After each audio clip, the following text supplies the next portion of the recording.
7 juice कोसैन यानी ये round brackets हैं, यानी जुमले के दोनों तरफ ब्रैकेट लगाई जाती है।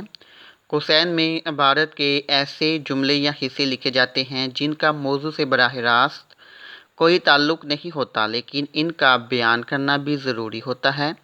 मसलन वो लड़का जिसको आपने मारा मेरा भाई है। जुमला तो ये है वो लड़का मेरा भाई है, लेकिन जिसको आपने मारा, ये आप देख रहे हैं कि जिसको आपने मारा, ये साइड पे जो है दोनों तरफ कोसाइन की अलामत इस्तेमाल हुई है, यानी राउंड ब्रैकेट लगाई गई है।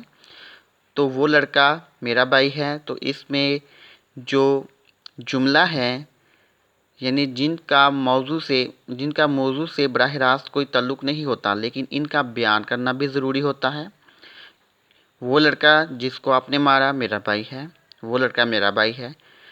तो 8 नंबर है हज़फ़, यानी हाथ ये जो नुक्ते लगाकर डैश लगाकर ये अलामत जो है वो लिखी गई है। अगर किसी इबारत, राय या गुफ्तगू से कुछ गैर ज़रूरी हिस्सा ना लिखना हो तो वहाँ चंद छोटे छोटे नुक्ते लगा दिए जाते हैं ताकि ये समझ लिया जाए कि इबारत का कुछ हिस्सा छोड़ दिया गया है, यानी इबारत का कुछ हिस्सा बाकी है। मसलन डूबते को तिनके, उसके बाद हज़फ़ का अलामत इस्तेमाल हुई है। तो मुकम्मल जुमला क्या है? डूबते को तिनके का सहारा। इसे एलिप्सिस मार्क कहते हैं।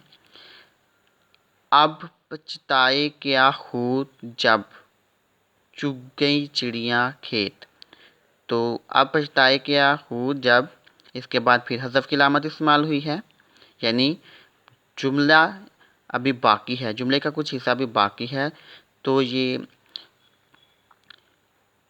उस वक़्त अलामत इस्तेमाल होती है कि जब अगर किसी इबारत, राय या गुफ्तगू से कुछ गैर ज़रूरी हिस्सा ना लिखना हो तो वहाँ चंद छोटे-छोटे नुक्ते लगा दिए जाते हैं ताकि ये समझ लिया जाए कि इबारत का कुछ हिस्सा छोड़ दिया गया है।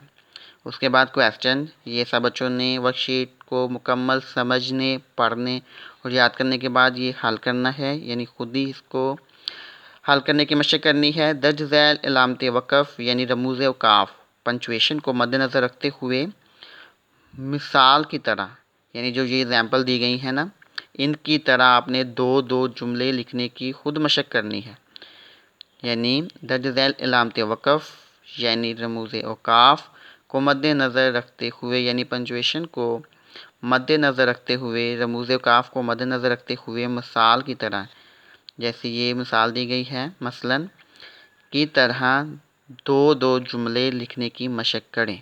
तो सब बच्चों ने 2-2 जुमले लिखने की मशक़ करनी है और इसको मुझे चेक भी करवाना है और याद करके इसको आपने ज़ुबानी लिखने की, यानी इन डेफिनेशंस को आपने ज़ुबानी लिखने की भी मशक़ करनी है। शुक्रिया।